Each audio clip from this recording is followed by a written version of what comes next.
Bhagavate Vasudevaya. Om Namo Bhagavate Vasudevaya. Om Namo Bhagavate Vasudevaya.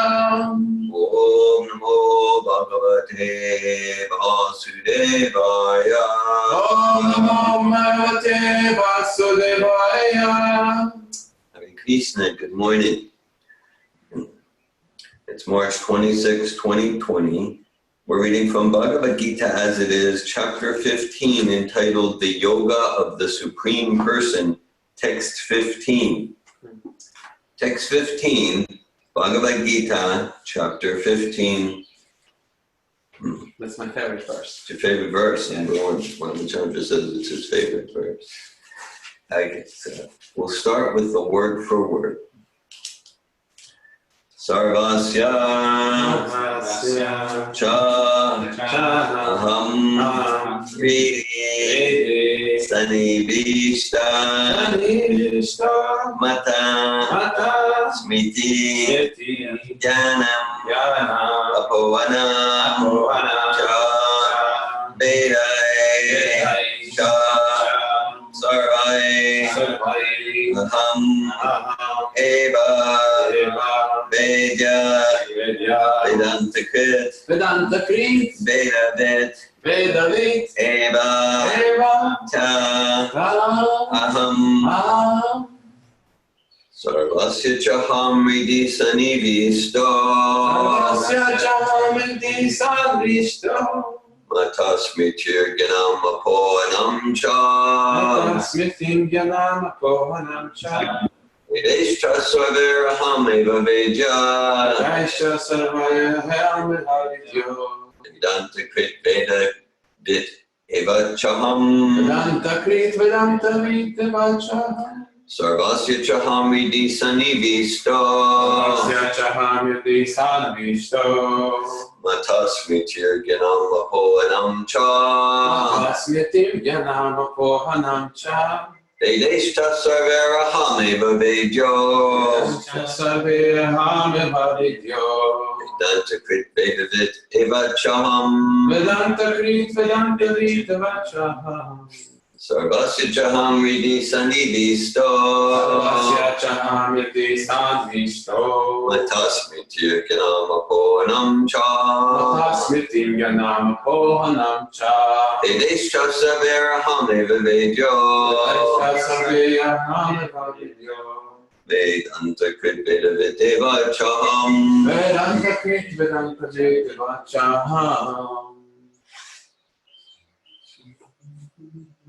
Would you like to jump?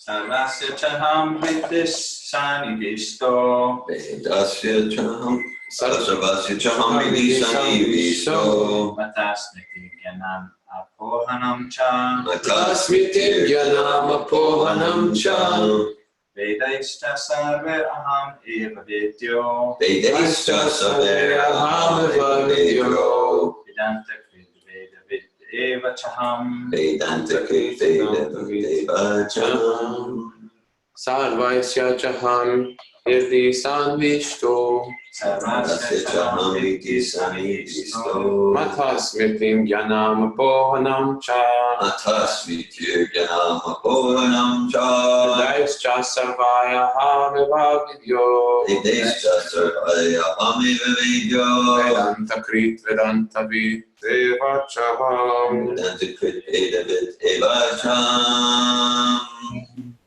Sarvasya Chaham Hridisanivisto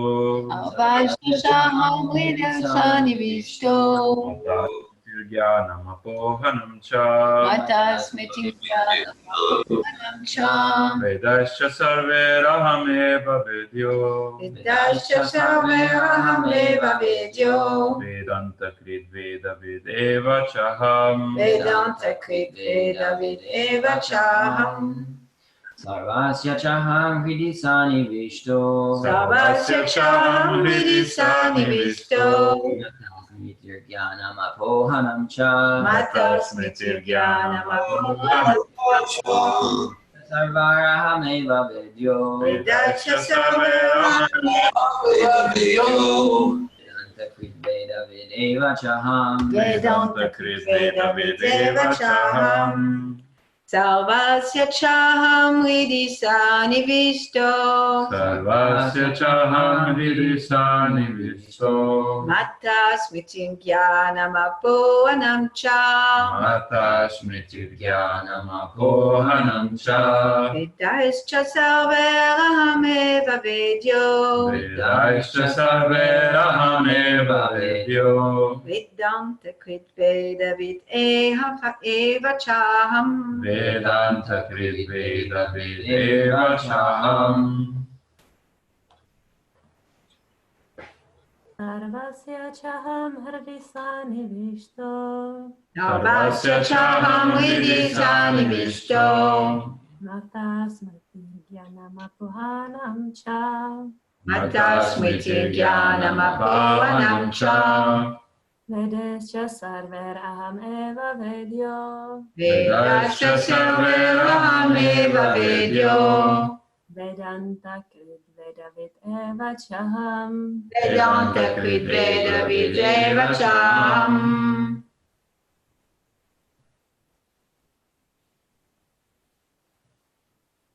Anyone else would like to chant?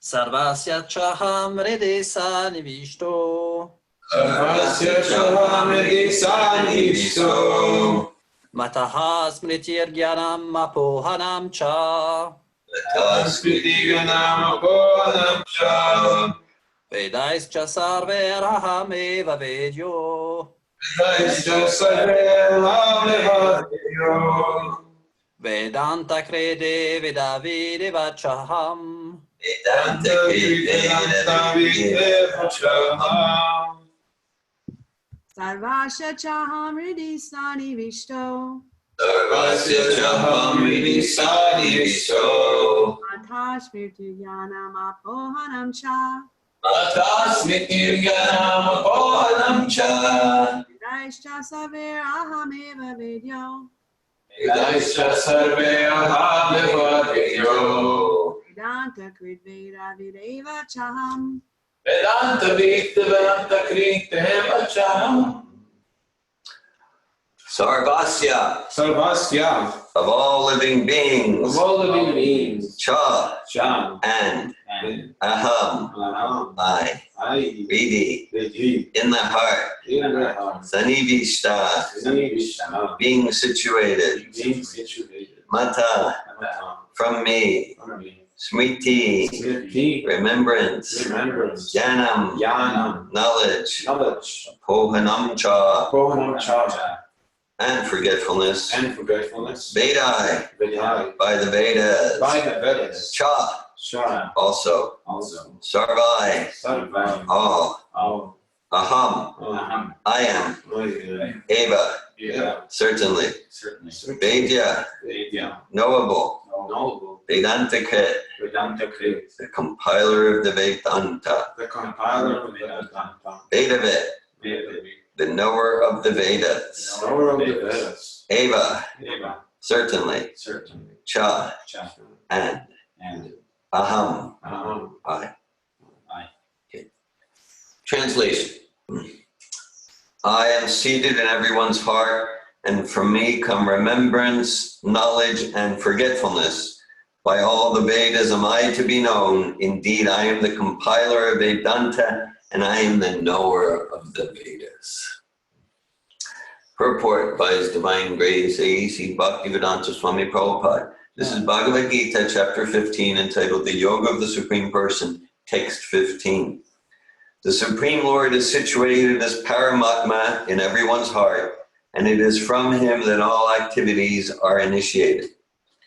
The living entity forgets everything of his past life, but he has to act according to the direction of the Supreme Lord, who is witness to all his work. Therefore, he begins his work according to his past deeds. Required knowledge is supplied to him, and remembrance is given to him, and he forgets also about his past life. Thus, the Lord is not only all-pervading, he is also localized in every individual heart. He awards the different fruitive results. He is not only worshipable as the impersonal Brahman, the Supreme Personality of Godhead, and the localized Paramatma, but as the form of the incarnation of the Vedas as well. The Vedas give the right direction to the people so that they can properly mold their lives and come back to Godhead, back to home. The Vedas offer knowledge of the Supreme Personality of Godhead, Krishna, and Krishna in his incarnation as Vyasadeva is the compiler of the Vedanta Sutra. The commentation on the Vedanta Sutra by Vyasadeva is the Srimad Bhagavatam. In the Srimad Bhagavatam gives the real understanding of Vedanta Sutra. The Supreme Lord is so full that for the deliverance of the conditioned soul, he is the supplier and digester of foodstuff, the witness of his activity, the giver of knowledge in the form of Vedas, and as the Supreme Personality of Godhead, Sri Krishna, the teacher of the Bhagavad-gita. He is worshipable by the conditioned soul. Thus, God is all good. God is all merciful. Nanta pravishta shasta jananam. The living entity forgets as soon as he quits his present body, but he begins his work again, initiated by the Supreme Lord. Although he forgets, the Lord gives him the intelligence to renew his work where he ended his last life. So not only does a living entity enjoy or suffer in this world according to the dictation from the Supreme Lord situated locally in the heart, but he receives the opportunity to understand Vedas from him. If one is serious to understand the Vedic knowledge, then Krishna gives the required intelligence. Why does he present the Vedic knowledge for understanding? Because a living entity individually needs to understand Krishna. Vedic literature confirms this. Yo sal sarver veder giyate. In all Vedic literature, beginning from the 4 Vedas, Vedanta Sutra, and the Upanishads and Puranas, the glories of the Supreme Lord are celebrated. By performing Vedic rituals, discussing the Vedic philosophy, and worshiping the Lord in devotional service, he is attained. Therefore, the purpose of the Vedas is to understand Krishna. The Vedas give us direction to understand Krishna and the process of understanding. The ultimate goal is the Supreme Personality of Godhead. Vedanta Sutra confirms this in the following words: Tatu Samanvaya. One can attain perfection by understanding Vedic literature, and one can understand his relationship with the Supreme Personality of Godhead by performing the different processes. Thus one can approach him and at the end attain the supreme goal, who is no other than the Supreme Personality of Godhead. In this verse, however, the purpose of the Vedas, the understanding of the Vedas, and the goal of the Vedas are clearly defined. Om Jnanatirmirandasya Gyananjana Shalakaya Chakshurunmilitam Yena Tasmai Shri Gurave Namah Shri Chaitanya Manobhishtam Stapitam Yena Bhutale Swayam Rupa Kadamayam Daranti Swaparantikam Vandeham Shri Guru Shri Yuta Padakamalam Shri Gurun Vaishnavamscha Shri Rupam Sagrajatam Saganaraganatam Vitam Tam Sajivam Sadvekam Savadutam Parijana Sahitan Krishna Chaitanya Devam Shri Radha Krishna Padan Sagana Lalita Shri Vishakanditam Scha Hey Krishna Karuna Sindhu Dina Bandhu Jagatate Gopisha Gopika Kanta Radha Kanta Namostute Tapta Kanchana Gaurange Radhe Vrindavaneshware Vishabhanu Sute Devi Pranamami Hari Priye Panchakalpate Yubhyascha Kripa Sindhu Devacha Patikanan Padivyo Vaishnavevyo Namo Namaha Jai Shri Krishna Chaitanya Prabhu Nityananda Shri Advaita Gadadhara Srivasadi Gaura Bhakta Vrinda Hare Krishna Krishna Krishna Hare Hare Hare Rama Rama Rama Hare Hare Nama Om Vishnu Padaya Krishna Prestaya Bhutale Srimate Bhaktivedanta Swami Niti Namine Namaste Saraswati Deve Gauravani Pacharine Nirvishesha Shunyavadi Paschachadesha Tarine Sarvasya Jaham Vidisani Visto Matasmitirgyanama Poanam Cha Vedeshta Savera Hameva Vedyo Vedanta Kudveda Videva Chaham. I am seated in everyone's heart, and from me come remembrance, knowledge, and forgetfulness.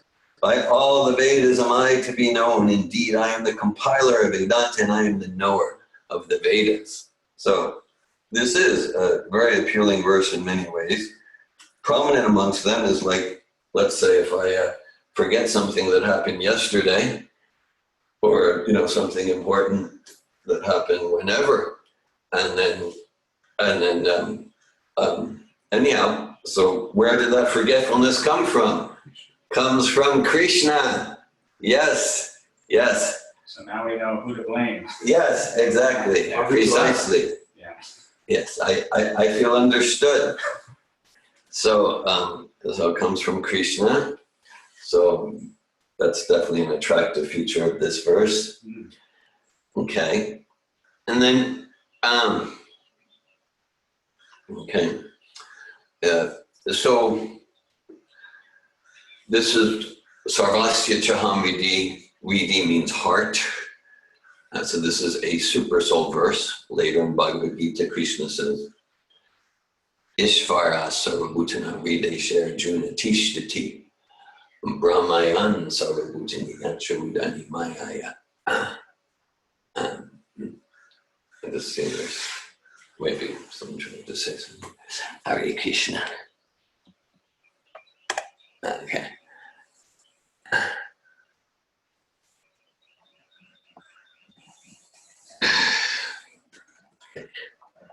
Sure.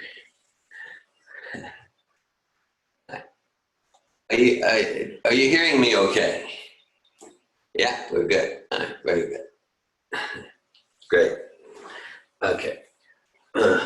So that the living entities are situated as on a machine of material energy, and the super soul is situated within the heart. So there's three aspects of God realization. Vedanti tat tatfadidas tatvam yajganamadvayam brahmeti pramatmeti bhagavaniti shabdyate. And they're all wonderful. And it's a matter of perspective. Just like Prabhupada sometimes gives the example, like if we're driving along a road and in the distance there's a mountain, and maybe there's like a cloud covering the mountain, and we can just see something fuzzy there. So that represents like the Brahman realization. Then as we get closer, we can see, oh, it's not just some fuzzy cloud. I can see there's a town there. There's actually a town there. There's buildings. And there's buildings. Okay, so that's like super soul. It's like Paramatma realization. Then as we actually go into the mountain and we drive up, we say, oh, actually there's Mr. Smith, and there's a grocery store, and there's a green light, and we see the details. We see the day of details. So that's like Bhagavan realization. So yes. So three interrelated aspects of God realization, and it's described. Tasmade kena manasa bhagavat sattvatapati shoktavya kirtitavyas cha dia pujas cha nichida. So the encouragement from the Vedas, from these the ancient wisdom traditions, is with single pointed attention. One should hear about, glorify, remember, and worship the Supreme Personality of Godhead, who is the protector of the devotees. So that's the focus, the personal aspect, because the personal aspect includes Paramatma and Brahma-Jyoti. Okay, the personal aspect includes that. So of course, everything comes from God. Everything comes from Krishna. There's the saying, work like everything depends on us, pray like everything depends on God, on Krishna. So that includes about cultivating knowledge. So Prabhupada's indicating here in the purport, just like if an animal is born, the animal has natural instinct about where's its mother's breast to get food, a natural instinct about what to run from and what's food and how to protect itself. So this is knowledge that comes from God in the heart. This is knowledge that comes from God in the heart. So we have that too. We have our natural instincts. And then the emphasis here is that this Atato Brahma Jigyasa, the special purpose, Kamasyanendriya Pritya Labu Jiveti Yavata Jivasita Jigyasa Natoyascha Karmabi. In human life, desire should never be directed for sense gratification. We're advised to not make that the goal. Because human life is meant for inquiry into the absolute truth. Nothing else should be the goal of one's works. Meanings to take care of the body as if we take care of the car, and to realize that we're spirit souls. So we also have that instinctual material knowledge like animals and plants. And we have the opportunity in the human form of life to receive and absorb and live according to eternal knowledge, absolute knowledge, absolute knowledge. That is, to live our eternal life, to live for that which will never be destroyed, never be devastated by time. So, yes. And so to give our 100% effort to cultivate habits that will support us to realize that most vital knowledge of the distinctions between self and matter and spirit and body and spirit and supreme spirit and other distinctions like that. Hare Krishna, welcome. If you just joined us, we're reading from Bhagavad-gita, chapter 15, text 15, and we're discussing some of the points here. And so to give our 100%, work like everything depends on us, while praying like everything depends on Krishna. Okay, that ultimately I'm not the doer. That's an illusion of material life. Kartahami iti manyate, the illusion that I'm the doer. Okay. Now, so Veda means knowledge. Veda means knowledge. In Hebrew, the word for knowledge is yeda, in the V and the Y. It's interchangeable. In the Czech language, Veda means science, if I remember correctly, right? Like that. So it's throughout the planet. So, or even in the English language, something like a video means to see, right? Video, same root, to see, right? It's not just cognitive knowledge, but to actually see, to have darshan, to have realized knowledge. So that we can see in the English also, for sure. Yes, and so there's all these Vedas and like that. And we actually created a website that we don't use much called Yeda Veda for some of our writings like that. So, okay. So then the goal of the Vedas is devotional service to Krishna. Well, that's just your opinion, David Wolf. It's not just my opinion. My opinion on its own is worthless. But this is Krishna saying, this is Vyasadeva saying. So this is a vital point. This is a vital point. So is this just like if a doctor, or let's say a doctor gives medicine and goes, medicine and diet gives, do like this and take this 3 times a day. And we just disregard that, I'll do what I want. Well, okay, then what's the point of going to the doctor? So metaphorically, yeah, we're materially diseased, meaning we have this, our diamond is covered. We have this contaminated consciousness, which is symptomized in so many ways. To use some terminology we sometimes use, right? The grungy survival strategies. We misidentified the self with the body, and that's the root cause of fear. Right? Like, I want to be free from fear, I want to be free from anxiety, I want to be happy, I want to be free.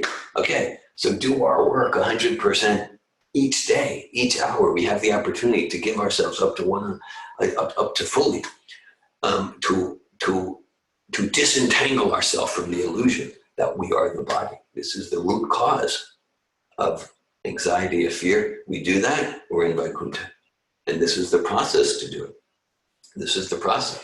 So similarly, the Vedas, this is like a manual for the human form of life. Here's how you can use this form to be eternally joyful. Here's how you can, just like we have a manual to drive a car or to use a computer, here's how you can use this form. This is the manual. I mean, you think something like the Bible in its original form or the Quran, it's not like that's different. That's an extension of the Vedas. There are Vedas on astronomy. There are Vedas. There's, of course, the Ayurveda. There's Vedas on dance. There's Vedas on military science. There's Vedas on all aspects of human endeavor. And Tadvad Visargo Janta Viplavo Prati Yasmin Prati Shloka Yabad Avat Yapi. That Namanyananta said Yashun Kitani Chashvivanti Ganti Grinanti Sarva. That and this Prabhupada talks about the Bhagavatam. Idami Pumsas Tapasashvitasya Vasvitasya Sutasya Yachabat Chaburi Datayo Avichur Tota Kavibir Nirupito Yadu Tamashlokatunam Varnana. So it's described that the perfection of all these fields of human endeavor, chemistry, physics, social work, all the healing arts, political science, the perfection culminates in the glorification of God, the glorification of the Supreme Personality of God. So this Bhakti Yoga, it's not a process of elimination, it's a process of transforming whatever our propensities, transforming all of the fields of human endeavor, rather than for our sense gratification, or rather than to perpetuate the illusion, but rather to bring us to self-realization and God consciousness and love of God, and engage all those sciences and arts in bhakti and devotional service.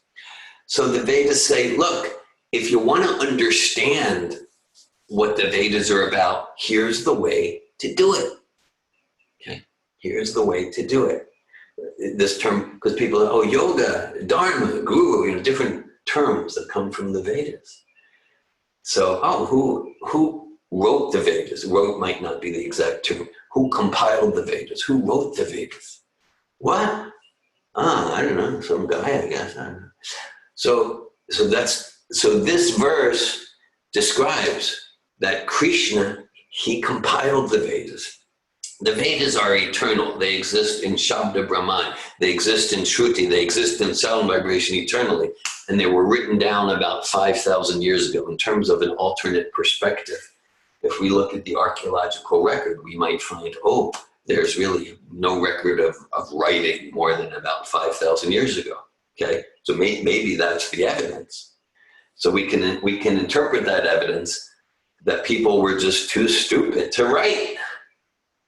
Or we can interpret the same evidence, they return the same evidence that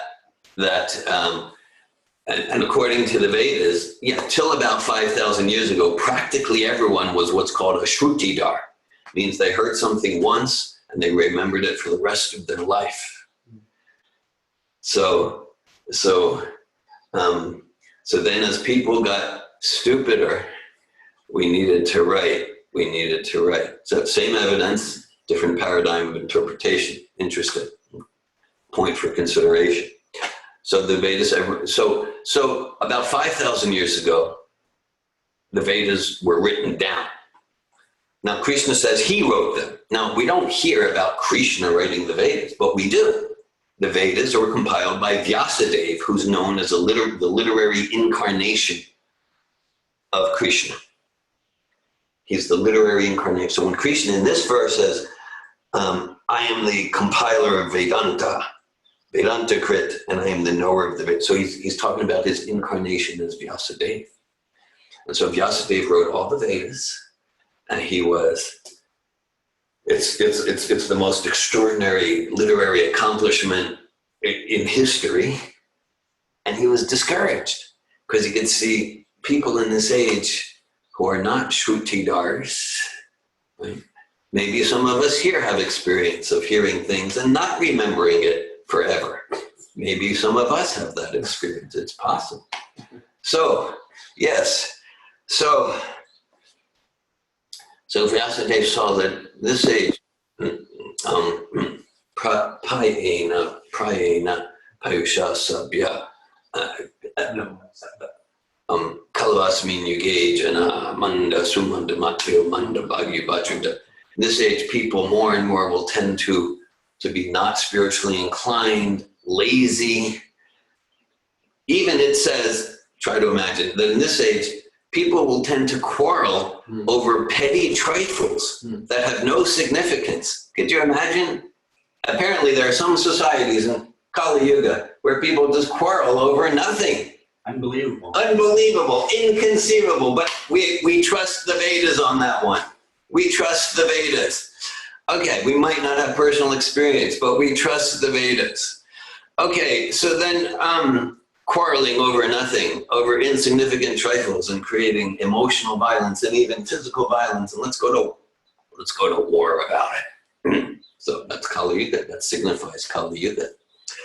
So Vyasadeva saw that people aren't going to get it because the Vedas, they're complex. So then as a result, he wrote the Bhagavatam, which is Vyasadeva's summary commentary on the Vedas. This is the goal, this is the essence. And the Bhagavatam, we might say, is a partial biography of the Supreme Personality of Godhead. And so the Veda is saying, here's the secret, it's an open secret. Here's the key. If you want to get to know me, here's how, if you want to get to know the essence, here's how to do it. Accept a bona fide, authorized spiritual teacher who's fully realized in Krishna consciousness. Krishna Tattvaveda Sei Guru Haya. A true spiritual master, what's a true spiritual? Is someone who's fully conversant, fully realized in Krishna Tattva, Yea Krishna Tattvaveda, in the truth about Krishna, in Krishna consciousness. So just like we gave the example, if we go to a doctor and he gives, take this diet, take this medicine, and we just ignore it, we disregard it, I'll do what I want for you to get healthy. Well, that's foolishness. I'm going to be just like, well, why go to that doctor? So if we go to anything, yoga, dharma, this, that, so the Vedas say, okay, here's the goal. Pure devotional service to Sri Krishna, the personality of Godhead. Brahmanohi Pratishtam. Krishna is the source of the oneness aspect of the absolute. Right? It's not that the personality of the Supreme popped out of nothingness. No, all energies. Aham sarvasi prabhavo matasarvam prabhaktade iti mattvabhajatimam buddha bhava samanvita. All energies, material and spiritual, emanate from the Supreme Personality of Godhead. So devotional service to the Supreme Personality of Godhead, that's the goal of the Vedas, according to the Vedas. And it's relevant, not just in terms of what I heard at the yoga studio or what I went onto the internet, because if we look at the top scholars over the past, the most well-known scholars over the past 200 years or more, and they're commenting on the Vedas, this, that, and they're deliberately ignoring the process that the Vedas give if you really want to understand. So that's why if you don't take this process, you're going to be bewildered and you'll get more entangled in illusion. That's why Krishna says to Arjuna, so evayam maya tedya yogo prokta paratana Bhaktosi me sakachaiti rahasyam yetad uttamam. He says to Arjuna, I'm revealing these transcendental mysteries to you. Why? He says, Krishna says, because you're capable to understand that. Why? Now, Arjuna was not known as the biggest scholar of the time. He says, because you're my devotee and you're my friend. So that's why we understand Bhagavad Gita through Srila Prabhupada. Srila Prabhupada is fully in the line of Arjuna. Krishna's devotee and Krishna's friend, and therefore he's giving Bhagavad Gita as it is. And each mantra, just like this mantra, Sarvasya Chaham Vidisa Nivisto, Matasmi Jirganam Apoanam Cha, Vedeshcha Saveraham Eva Vedya, Vedantakrit Vedavid Eva Chaham. Each mantra, whether we understand it or not, we can feel its potency. Because in each vibration, each vibration is identical with the truth that it's communicating. Each vibration, it's not material sound vibration. Krishna is fully present in each mantra of Bhagavad Gita. Krishna is speaking this verse. And whatever we understand cognitively or not, just by chanting these mantras, we purify our heart, we transform our consciousness from material illusion to spiritual reality. Sarvasya Jaham Vidisani Visto, Mantasmi Tirganam Apunam Jabe, Desh Jasaver, Ahamabe, Eva Vedio, Vedantikrit Eva Jaham. I am seated in everyone's heart, and from me come remembrance, knowledge, and forgetfulness. By all the Vedas am I to be known. Indeed, I am the compiler of Vedanta, and I am the knower of the Vedas. Hare Krishna, thanks for your attention, thanks for listening. And I welcome at this time, if there are any comments or questions or sharing. Ramachandra. I'm always the first.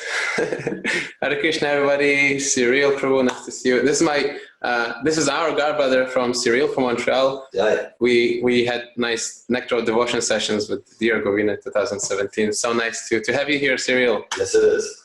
I haven't seen him too for a long time. Okay. Nice. Aladini, wow, so many. It's a whole party. A whole devotional party. So I just wanted to share in regards to the class and in regards to my question, something that you sent me a few days ago when we met at the bottom of the hill, and just like today there was a really dense fog, and I asked the Hero Govinda Prabhu to share something that will make me appreciate the fog in a Krishna conscious way. I think that was after Malini's lecture about the second canto that we read, how to appreciate Krishna in the clouds and the trees and the mountains, and I experienced some impersonalism. So Dhira Govinda, he wrote me as follows.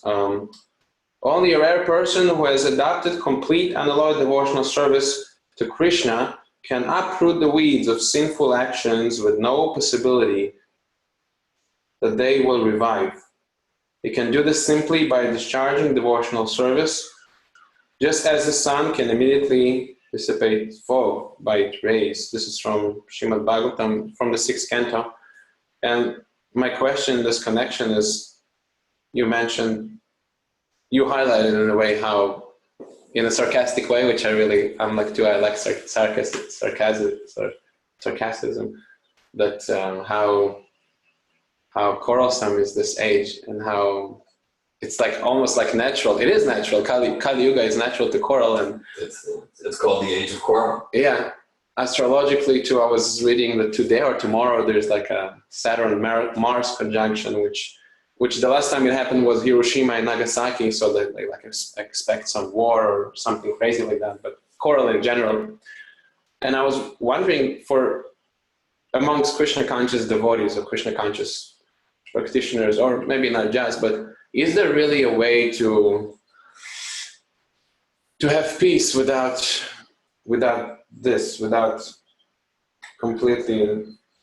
complete surrender, without completely giving ourselves to Krishna? Or we can have sort of like Like Prabhupada sometimes he says, Ram without, what is that? Ram without, no. Ramaraj without Ram, like. Yeah, Ramaraj without Ram. Yeah. God's kingdom without God. Yeah, that's. Yeah. Looking for God's kingdom without God. Hare Krishna Ramachandra, thank you. Thanks for your, and so, right, well, so this Bhakti Yoga is a transcendental process. It's transcendental to the modes of nature. Mam Yoga Vicharina Bhakti Yogena Sevate Sagunan Samati Pitam Brahma Bhuyaya Kalpate. So one who engages in devotional service is transcendental to the modes of nature. Modes of nature, that's the stuff of Quran. That's an important point, because sometimes Prabhupada, he would speak rather disparagingly of the idea of utopia, because he saw that this idea of utopia, it was used in an escapist way, in an impersonal way.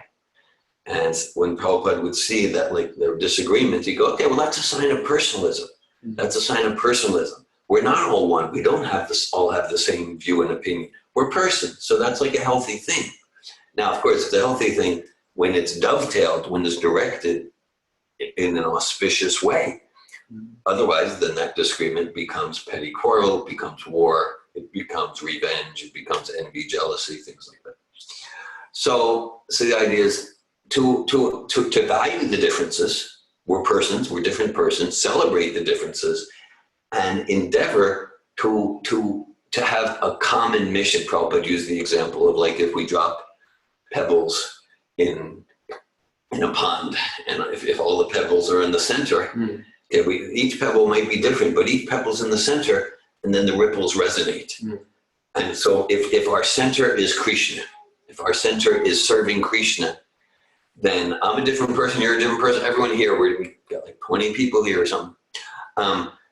Everyone's a different person, but if we have a common, if we have a truly common goal, a common mission, then our differences truly synergize, and the whole is truly greater than the sum of its parts. So we don't want to get rid of, like, personal differences. That's impersonalism.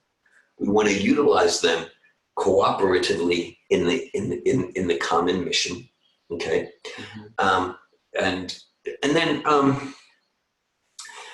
and simultaneously to cultivate acceptance of the context. This is the material world. It's a yuga called Kali Yuga, age of quarrel and hypocrisy. So that when we notice the cheating propensity arise within me, and we notice what I perceive in others as being petty, quarrelsome nature, my shortcomings, your shortcomings, my deceptions, to not get disturbed by that, to accept that's part of the context of material life, and let me respond to it with dedication and enthusiasm for truly transcendental life, for devotional service. And so, okay, now if we take away transcendence, then, okay, still, to the extent that we can at least be sattvic, that we can at least aspire for sattvic qualities, things like, and that's why, like, a lot of what we do in sattva tov, right? Sattva, goodness, enlightenment, tov means goodness, is to the cultivation of sattvic qualities in communication. Before just reacting, I'm going to endeavor to show understanding of what you said, which is especially challenging when I feel emotionally triggered by what you said. But I'm going to to practice, because I quoted that verse, Mam Yoga Vicharina Bhakti Yogena Sevate. Sure, if we're fully engaged in devotional service, we're transcendental. The danger of that is we can think like, oh, look, I'm studying from Bhagavad-Gita. I chanted a few rounds today. Therefore, I'm engaging in devotional service. That means I'm transcendental. And then that could lack humility. And then if I have something in me that's really impatient and intolerant and unclean and selfish and deceptive, then I won't even look at it, because it can't be there, because I'm a transcendental servant of the Lord.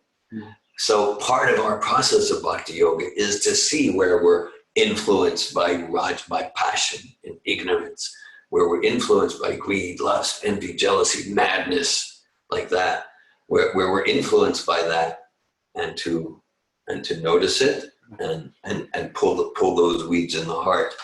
The path of bhakti has two thank you, self-inquiry, precisely. So this self-inquiry, this honest introspection, this is not like different than the path of bhakti. Srila Rupa Goswami, he describes bhakti has two simultaneous tracks. There's watering the flowers and pulling the weeds. So pulling the weeds is essential. So to value, to appreciate, to celebrate the differences between us, and to endeavor sincerely to make Prabhupada's mission, that center point on the pond. And then in that way, the differences become sources of growth and enrichment. So to have a common mission, whether it's in a common mission that's truly a higher goal, and preferably the highest goal, whether it's in a relationship of two, a family, a community, worldwide, an organization, to have a common mission, and then the differences truly harmonize. Thank you, Ramachandra. Welcome. Thanks for joining us. I see several persons just joined us. Thank you. Any other comments or questions? David, I have a question. Yeah, Billy. Yeah, so you mentioned the concept of beyond 5,000 years ago. I don't remember the word for it, but people would hear something once and remember everything they heard. They were shrutidar. Yep, that's what it means. Mm-hmm. And can someone, or do you mind typing the word into the chat? Because I'd like to do some more research on that. And then the question behind it is there a mention of this concept in the Vedas, and where can I learn more about this? Yes. Okay. So thank you. Thank you, Billy. Thanks for, yes, this is in the Vedas. That's where I got the term, Shrutidar. We can learn more about it from Srila Prabhupada's teachings. If you want me to send you specific references, I might remember after the class. I might, and then I'll send them to you. But Krishna might cause me to forget. Okay. So what I'm saying is, if you send me an email after the class, you send me an email, and within a day, maximum 2 days, I'll definitely send you specific references. Yes, the Vedas are the source of information about what is a Shrutidar. Srila Prabhupada talks about it, I'm not going to say a lot, but several times in his teachings. Mm-hmm. Thank you, David. Okay, I'll send the email later. Yeah, thank you. Thank you, Billy.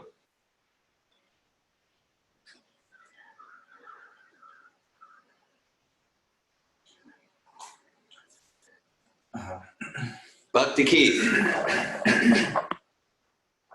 Just been some ongoing meditation for me over the last while. I guess trying to see what the benefit of Kali Yuga is in reference to Lord Chaitanya's movement. Yeah. And how it actually fits this age. Sure. You know? So so like you're saying, the old Vedic society, in one sense, was like an external support, helping us to function properly and help support our material capacities, and that when we're in line with it. Yeah. And then now that we don't have that support in our society, then that external support of established culture, now we have to really seek the essence. Yeah, seek the essence. Yes. And follow the process of approaching bona fide spiritual master, like the essence of the teachings, not just having the kind of like pervasive cultural support that we may or may not really understand, you know, it's just habitual, you know? And so I was seeing that as like how it fits. And then like, for example, like you're saying about the, you know, the quarrel, like, Age of quarrel and hypocrisy, yeah. yeah, so like saying like before, like the communication relationships, because of the support of that culture would have been just flowing, easy flowing. You probably, I mean, obviously there's struggles, but basically everything would have went fairly smoothly, you know, in life, you know. But now that, so in that sense, it would have lessened the dynamics of our interaction. Like you're saying, like relationship, it can mean conflict. It's not just only about everything working out right. So when we're using these Sattvic principles to have communication with each other and to see past the weeds and to look past the quarrel and the influence of Kali Yuga, it means that we have to look past that to see the divine qualities in each other. Yeah. It's not just that the pervasive culture is allowing us to get along, you know? Yeah, and also I see how, because everything is very chaotic and unstable, how it actually makes space for like the spontaneous, you know, because like Krishna and you know, and that it's really about like the spontaneous spiritual expression. So somehow I see how that's spontaneous inspiration. Yes. Thanks for your sharing, Bhakti Keith. Yes. In essence, that's why it's like Prabhupada.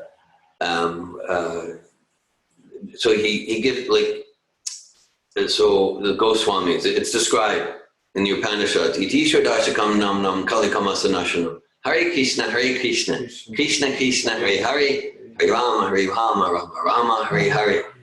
That in this age of Kali, well, all the time, but especially in this age of Kali, the most effective means for self-realization and God-realization is chanting this 16-word mantra composed of 32 syllables. Hare Krishna, Krishna Krishna, Hare Hare, Hare Rama, Rama Rama, Hare Hare. So this gets to the essence that whatever's happening for us, we can take shelter in this Hare Krishna Maha Mantra. We take shelter there, and and we can immediately feel. We can immediately feel that transcendental shelter, and that's why like and this is the goal of the Vedas. This is the goal of the Vedas, to be chanting the names of God specifically in the form of this Hare Krishna Maha Mantra.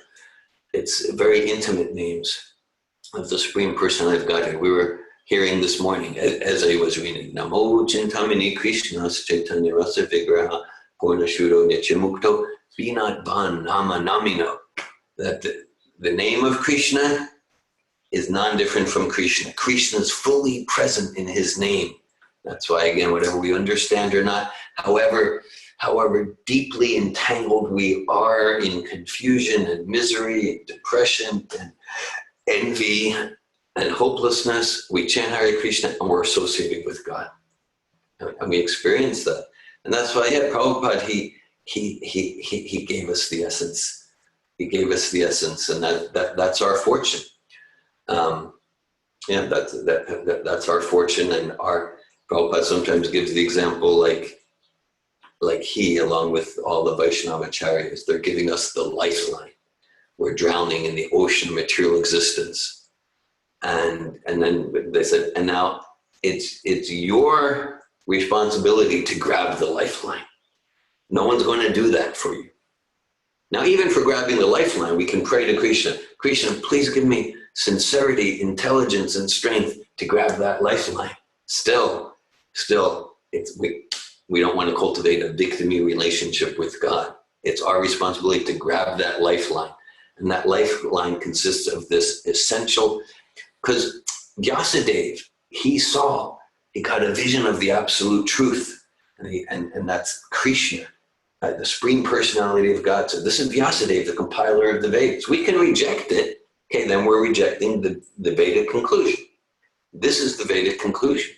And Vyasadeva saw that persons in this age especially, they're suffering like anything due to misidentification of the self with the body. And in his Bhakti Yogena Manasi, in his trance of Bhakti, he saw that the solution for everyone is to engage in Bhakti Yoga. Anarto pasamam sakshat Bhakti Yogam ad hokshaje. The solution to get rid of all this unwanted garbage that we're hearing, that we're listening to, unwanted garbage in our thoughts. The solution is this Bhakti Yoga. Bhakti Yogam ad hokshaje. Lokasya janatadivams chakri satvita samitam. And he saw that even though it's so simple and clear, people will tend not to get it. So as a result, he wrote the Bhagavatam. So Vyasadeva, the compiler of all the Vedas, including all the Yoga Sutras, just everything, the compiler of all the Vedas, he summarized the Vedas in Bhagavad-gita, and then he summarized again in Srimad Bhagavatam. So this is the essence. Chanting Hare Krishna, studying Bhagavad-gita and Srimad Bhagavatam. Thank you, Bhakti. David, I have a question. Well, two questions, a minor question and then my actual question. What is the difference between the Vedas and Vedanta Sutra? Okay. Yes, okay, I saw that chat. Yes, when Billy sends me an email and I'll send it, and I'll send to everyone here, at least everyone here who I remember is here. So I'm glad to share that, the Shruti Dar. Okay, so thanks for your question. Vedanta Sutra is mentioned several times in Bhagavad Gita, okay? So sometimes we skip steps when we give this summary, but your question points to a little more detail. So after Vyasadeva compiled the Vedas, he summarized the Vedas in some brief codes called Vedanta Sutra. Sutra means code. It's like a potent mantra, okay? And for example, there's many Vedanta Sutras. It's like, it would be a big book, but it's a summary of all the Vedas. And the first sutra in the Vedanta Sutra, you've heard a lot, Prabhupada quotes a lot, Attato Brahma Jigyasa, which means now is the time to inquire. And if we unpack the sutra, it means now that the spirit soul has achieved the human form, now it's the time to inquire about spirit, about absolute truth. In other species, we don't get to do that. So that's the first sutra. The second sutra, Janmadyasya Yataha, which means everything that exists in the effect must exist in the source. So that sutra, if we unpack it, indicates the source is a person, it's a personality. Okay, so there's several sutras from the Vedanta Sutra that Prabhupada quotes. So Vyasadeva, he summarized the Vedas in the Vedanta Sutra, and you'll hear a lot about the Vedanta Sutra. All the great Vedic teachers over the millennia, they gave commentaries on the Vedanta Sutra, including Shankaracharya. Okay.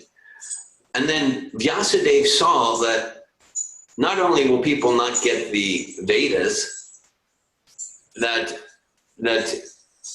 they're also going to miss the Vedanta Sutra, because it requires a lot of subtle intelligence to unpack those sutras. So Vyasadeva saw that people won't get the point of the Vedanta Sutras either. So essentially, when Prabhupada says that the Srimad Bhagavatam is Vyasadeva's commentary on the Vedas, more precisely, the Srimad Bhagavatam is Vyasadeva's commentary on the Vedanta Sutra. I'll tell you, our line of spiritual teachers, if you look over the ages, are sometimes criticized that your line does not have a commentary on the Vedanta Sutra. The Sri Vaishnavas, they have Ramanujacharya's commentary, and Nimbarka Swami for the Shiva line of Vaishnavas, and the Mayavadis have Shankaracharya. Your line doesn't have a commentary in the Vedanta Sutra, so that's a real lack. But our commentary in the Vedanta Sutra is the Srimad Bhagavatam, which is the commentary from the author of the Vedanta Sutra himself. Thanks for your question. Thanks for your answer. And so now my actual question is, so you mentioned how Vyasadeva created all these Vedas, sutras, all of these, like on astrology, philosophy, the Kama Sutra, whatever you've mentioned some of. What, like, I get, you might say, oh, the ultimate point is to realize Krishna, but like, what? Maybe you'll just say that. But what's the point of like Krishna as Vyasadeva writing these books of knowledge on mundane things? Okay. Well, the point, of course, they're mundane things for spiritual purposes. The point is to meet varieties of people where they're at. The point is empathy. The point is to connect with people where they're at. So some might have a very jnani. They want to try to approach God through their intellect. So there's different Upanishads, jnani scriptures. Some are warriors. So it's like, okay, here's your fierce Kshatriya warrior-like mentality. Here's the Danar Veda, how to engage that. There's some who are naturally healers, and so here's the Ayurveda. So it's meeting us where we're at, and right. So like there's the Sri Ishopanishad, and it talks about so many aspects of God consciousness.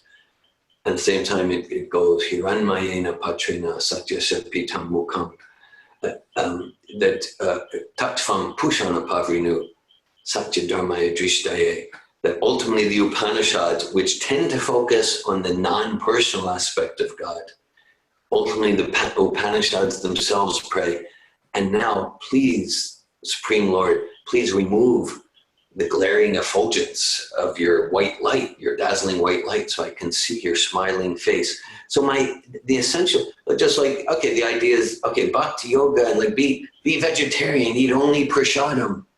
Yes, Hiranmayena Patrina. Thank you, Bhakti Shu. Okay, but suppose there are some who are just like, well, I don't, I still want to eat meat. I want to eat meat. So I want to eat meat. I don't want to have sex just for procreation once a month with, okay, right. So there, I still want to do some drugs. There are Vedas for that. There are Vedas where, okay, you want to eat meat, so do it in this way. It's mundane, but it's mundane in a way where if you do it according to these guidelines, you'll gradually make progress towards sattva, towards transcendence. And in the Vedas, all scriptures, just like so it's meeting us where we're at. That's my short answer. So just like if we look at the Old Testament of the Bible, as an example I give sometime. Before the 10 Commandments, pretty early in the Old Testament, there's a commandment from God, and God says, okay, you want to eat meat, don't just slice off the leg of an animal and start chomping on the leg. Okay? He said, no, if you want to eat meat, don't cause unnecessarily agony, don't torture. Okay? Sounds like Mugari the Hunter. It's very similar. So is God saying, when you just kill the animal and eat it, I am so happy with you? He's not so happy. The standard is given in the first chapter of Genesis. He says, okay, for humans, your natural food is vegetarian, fruits, vegetables, seeds, very clear. But then people, they're not ready for it. They're not ready for it. They're doing things like chopping the legs off animal and chomping on the legs, and the animal's suffering agony. He wouldn't tell them not to do it if they weren't doing those things. So they're doing things like that. They're doing things like having sex with their mother, and that's why in the Quran there's a commandment: don't have sex with your mother. Okay, So let's say if he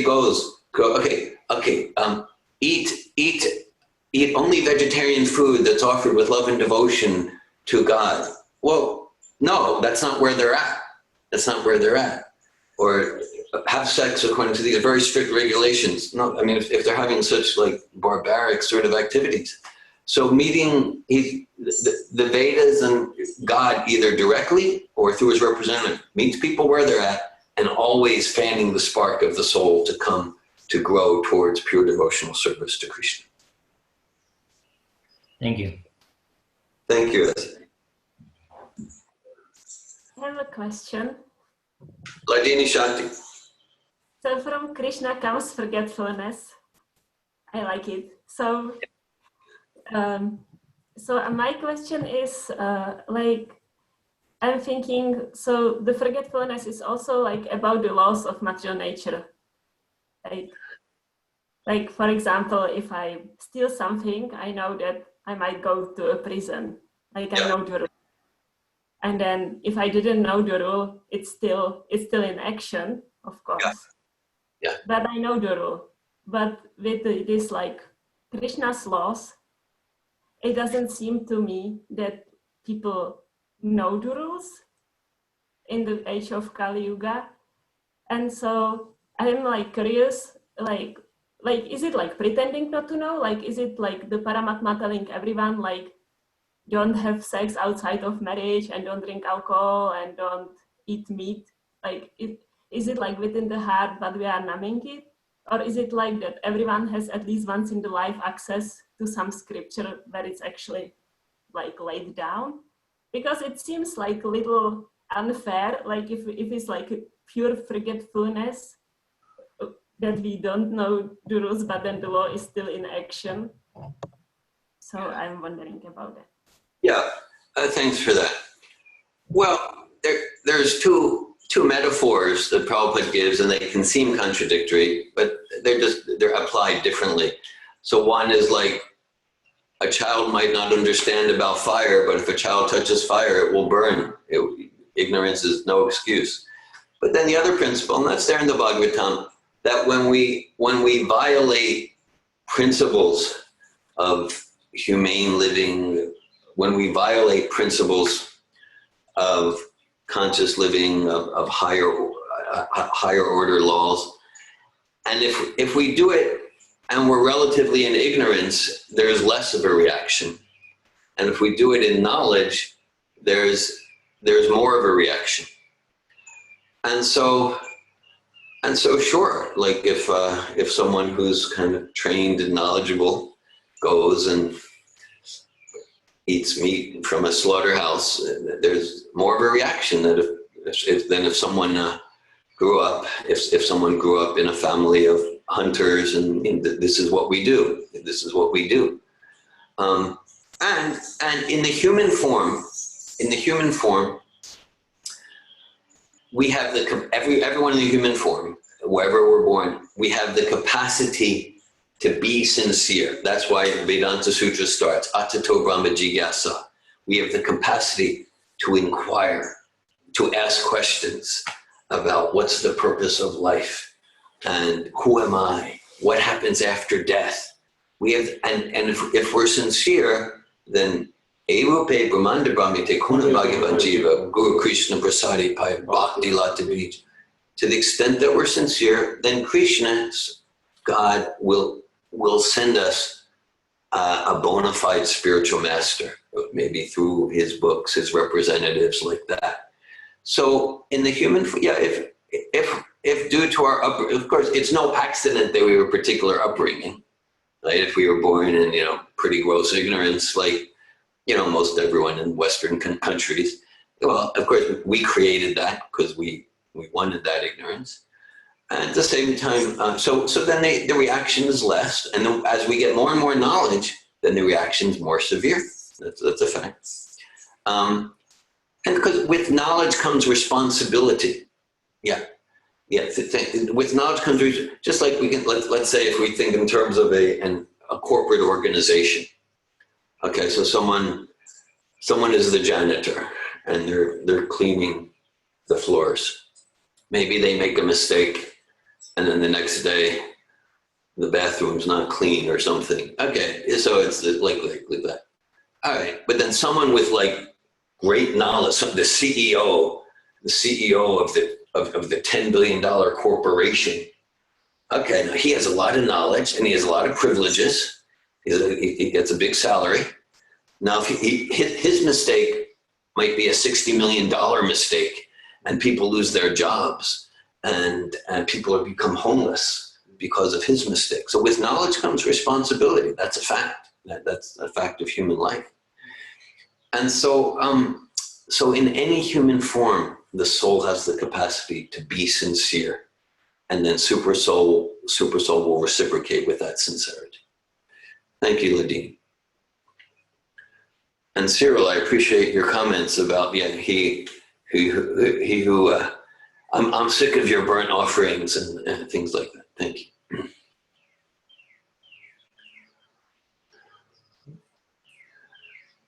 Okay.